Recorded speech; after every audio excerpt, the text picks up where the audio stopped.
Մեր կարծիքով ամբողջ քրեական գործն է ոչ իրավաչափ եւ ի սկզբանե չպետք է հարուցված լիներ։ Մենք գործ ունենք դասական քաղաքական հետապնդման հետ, խոսքի ազատության լրացման հետ, ինչի մասին արդեն 3 ամիս խոսում ենք,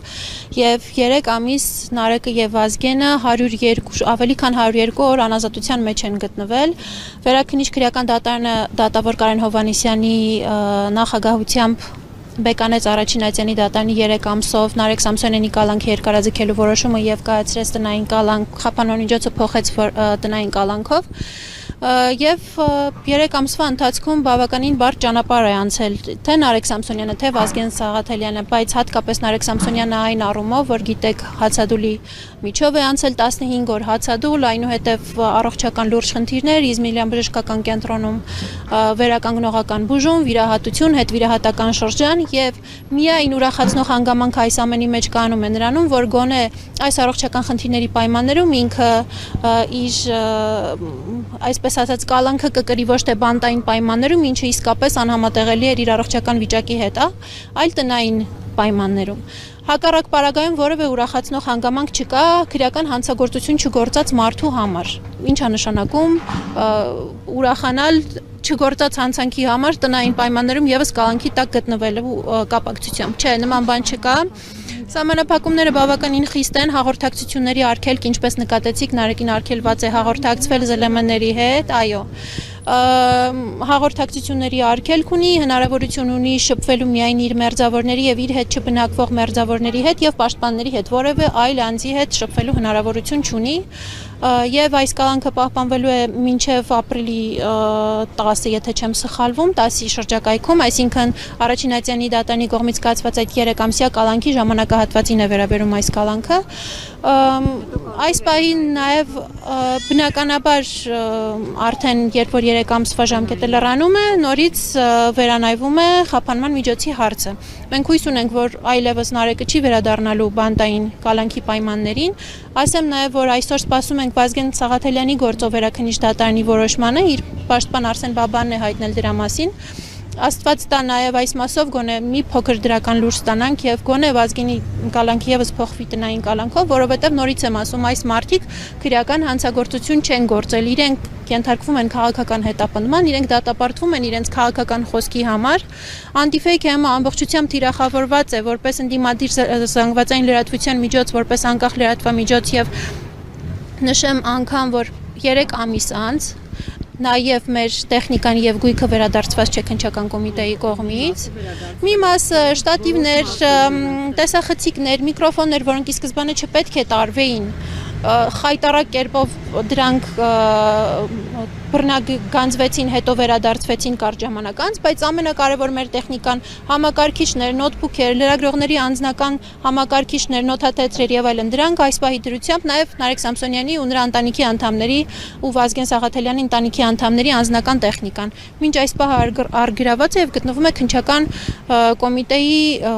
վերահսկողության տակ։ Չեն վերադարձրել, պարզապես չեն վերադարձրել, այսօր կրկին դիմելու ենք նաև այդ գույքը եւ տեխնիկան վերադարձնելու հարցով։ Դե ասում են մինչև վարույթի ավարտը կարող է պահվել, վարույթի ենթադրում է նաև դատական քննությունը, բայց մենք գիտենք, որ այդ տեխնիկայի մասով որևէ քննչական գործողություն չի կատարվել։ Որևէ քրեական գործը բոլորիս հայտնի է երկի էպիզոդով, այո, երկի էպիզոդով հրապարակային YouTube-յան հարթակում տեղադրված երկու էպիզոդով YouTube-յան հաղորդումների համար է եւ մնացած տեխնիկան վերցնելը պարզապես նպատակ է հետապնդել տորպեդահարել anti-fake-ի գործունեությունը, որը չստացվեց միայն մեր սիրելի համակիրների եւ մեզ աջակցող մարդկանց կողմից։ Իսկ ինչպես է Նարեկ Սամսոնյանի առողջական վիճակը։ Կաներես մի լրացում են հացադուլի հետևանքով առաջացած Իզմիլյան բժշկական կենտրոնում բավականին լավ վերականգնողական բուժում իրականացրեցին հացադուլի կապակցությամբ, մի բան ինչը որ մեզ համոզում էին իրականացնել բանտային պայմաններում եւ մենք դեմ էինք ի սկզբանե եւ փառք Աստծո, որ դա տեղի ունեցավ եւ վերականգնողական բուժումը ընթացավ հենց Իզմիլյան բժշկական կենտրոնում պրոֆեսիոնալ բժիշկների հսկողությամբ, փառք ու պատիվ իրենց բոլորին։ Բնականաբար հացադուլը որոշակի բարդություններ էր առաջացրել վիրահատական հանգամանքների կապակցությամբ եւ հետ վիրահատական շրջանում նույնպես ինչ որ չափով զգացնել տալիս էր եւ այս պահի դրությամբ վիրահատության հետևանքները դեռ շարունակվում են, քանի որ այնպիսի վիրահատություն է տեղի ունեցել, որը մինչեւ շուրջ 3 ամիս հետվիրահատական խնամք եւ կազդրում է ենթադրում եւ լավ է որ այդ ամենը գոնե տնային պայմաններում կկարողանա տեղի ունենալ։ Այսինքն բժշկի վերահսկողությամբ Բժշկի վերահսկողությունը լինելու է, դատարանը թույլատրել է նաեւ Նարեկին միայն նաեւ իրեն բուժող բժշկի հետ հաղորդակցություն ունենալ, այդ մասով նույնպես ունենք դրական այդ փոքրիկ կտորը։ Այսինքն ամեն անգամ մենք բոլոր իրավական, բոլոր օրինական ճանապարհներով շարունակելու ենք այս անարդարության դեմ պայքարը, ամեն հնարավոր տարբերակներով բարձրաձայնելու ենք, չենք դադարում նամակները տարբեր միջազգային կառույցներին, որոնցից այսպես նամակներ ստացել ենք, որ կարդացել ենք, ուղարկել ենք մեր գրասենյակներին, այսպիսի արձագանքներ ստացել ենք կամ կապի հետ ենք Մարդու իրավունքների պաշտպանի գրասենյակի հետ։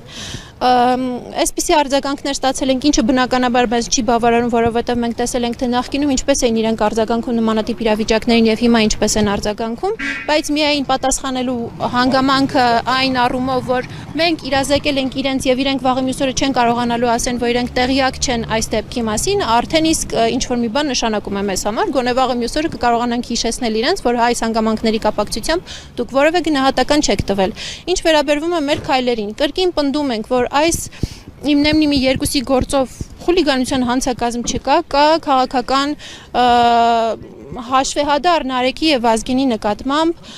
եւ այդ հաշվեհարդարը 3 ամիս տեղի ունեցել բանտային կալանքի պայմաններում, հիմա էլ շարունակվում է տնային կալանքի պայմաններում։ Այսօր սպասում ենք Վազգեն Սաղաթելյանի գործով վերաքննիչ դատարանի որոշմանը։ Մեր իրավական քայլերը շարունակելու ենք բոլոր հնարավոր տարբերակներով եւ ոչ միայն իրավական, բոլոր օրինական ճանապարհներով շարունակելու ենք բարձրաձայնել խնդրի մասին, մինչեւ որ